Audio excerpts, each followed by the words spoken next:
अस्सलाम वालेकुम ऑल। कैसे हैं आप सब लोग? हैप्पी रमज़ान।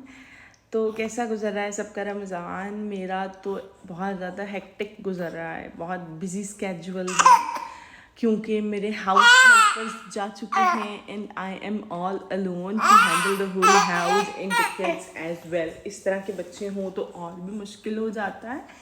तो लेकिन अल्हम्दुलिल्लाह रमज़ान इज़ गोइंग थोड़ा सा बिज़ी और थोड़ा सा मुश्किल लग रहा है सब कुछ मैनेज करना, लेकिन मेरे हस्बैंड बहुत कोऑपरेट कर रहे हैं माशाल्लाह माशाल्लाह। तो अल्लाह का शुक्र है सब कुछ ठीक ठाक चल रहा है अब ज़िंदगी में भी और हेल्थ में भी, बच्चों के साथ भी। अभी हो रहे हैं 6:15 और आयत का स्कूल लग जाता है अब 7 बजे।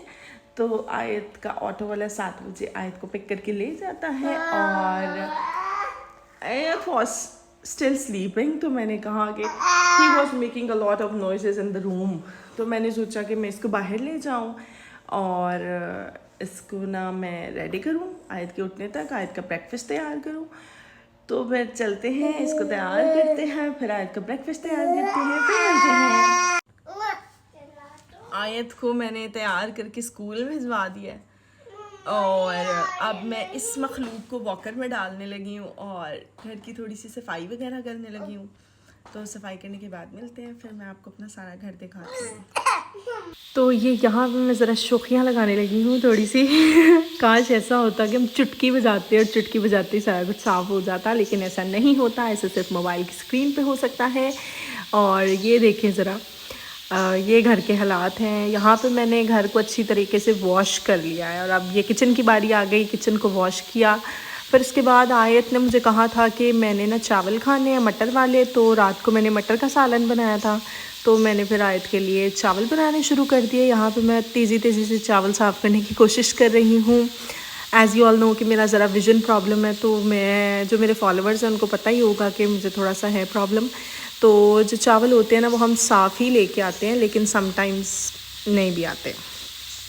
तो यहाँ पे मैं चावलों को अच्छी तरीके से वॉश कर रही हूँ। अच्छा, मुझे ना एक प्रॉब्लम है कि जैसा कि मुझे नज़र नहीं आता है, तो फिर मैं चीज़ को अपने तरीके से पूरा परफेक्टली करने की कोशिश करती हूँ कि कुछ रह ना जाए। तो मैं यहाँ पे अच्छी तरीके से मल के चावलों को धो रही हूँ। मेरे हस्बैंड मुझे अक्सर कहते हैं कि इतना मला ना करो, इनकी सारी ग़िज़ाइयत ख़त्म हो जाती है, लेकिन मुझे कौन समझाए तो यहाँ पे मैं चावलों को बार बार वॉश कर रही हूँ, करती जा रही हूँ। मैंने कोई 10 to 15 टाइम्स चावलों को इस तरह से वॉश किया। हालांकि सिर्फ 1 गिलास चावल थे, लेकिन उनको भी मैंने बहुत अच्छी तरीके से वॉश कर लिया, क्योंकि अगर बच्चे जो है ना वो खाना खाते हुए उनके खाने में से कोई चीज़ बरामद हो जाए या कोई कंकर दांत के नीचे आ जाए, तो फिर बच्चे नेक्स्ट टाइम उस चीज़ को अवॉइड करते हैं। तो फिर मैं कोशिश करती हूँ, स्पेशली मेरे बच्चे तो बहुत इस तरीके के हैं, ख़ास तौर पे मेरी जो बड़ी बेटी है ना वो तौबा है। तो फिर मैं कोशिश करती हूँ कि उसके लिए मैं जो भी चीज़ बनाऊँ ना वो इतनी ज़्यादा हाइजीनिक हो और इतनी परफेक्ट हो कि वो नेक्स्ट टाइम फिर से डिमांड करे उस चीज़ को खाने की।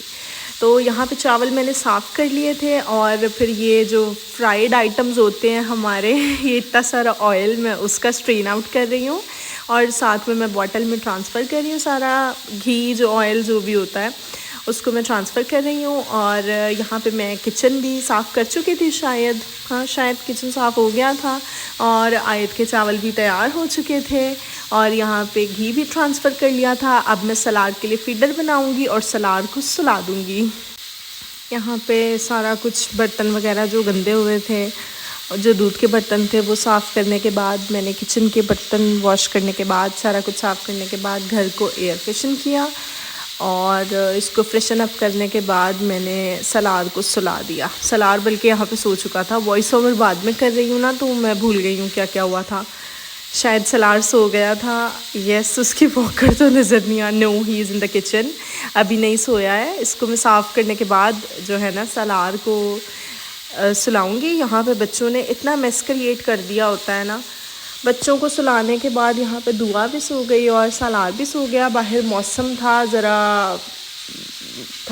बारिश वाला मौसम हुआ हुआ है, तो हमारे जो रोल और समोसे मैं घर में ही बनाती हूँ तो वो ख़त्म हो गए थे, तो वो मैंने दोबारा से बनाए और फिर अफ्तारी का सामान बनाने लग गई। फिर मैंने पेरी बाइट्स बनाई, मैं और मेरे हस्बैंड ही होते हैं अफ्तारी के टाइम, तो फिर मैं थोड़ा थोड़ा सा खाना बनाती हूँ। फिर यहाँ पे मेरे हस्बैंड डिमांड कर रहे थे कि उन्हें चिकन टिक्का खाना है, फिर मैंने अपने हस्बैंड के लिए चिकन टिक्का बनाया। और एज़ यू ऑल नो कि पकोड़े तो मस्ट होते हैं ना, तो फिर ये दही पकौड़ियाँ मेरे हस्बैंड बाहर से ले आए क्योंकि उनको बहुत ज़्यादा पसंद है। और क्रीम चाट पकौड़े, पेरी बाइट्स और चिकन टिक्का मैंने घर में तैयार किया। और हम अफ्तारी के टाइम पीते हैं लेमन मार्गरेटा, थोड़ा सा इसमें मिंट भी शामिल करते हैं, इसलिए दैट वाज ग्रीनिश ग्रीनिश। के बाद हम इतने ओवरडोज हो जाते हैं कि फिर कुछ भी खाने को दिल नहीं करता है, तो जो खाना बनाया था वो वैसे का वैसा ही रह जाता है, वो फिर हम शहरी में इस्तेमाल करते हैं। फिर मैं दूध का इंतज़ार करती हूँ, 7:30 बजे दूध वाला आता है, उससे दूध लेके बॉईल करके ठंडा करके फिर मैं सो जाती हूँ।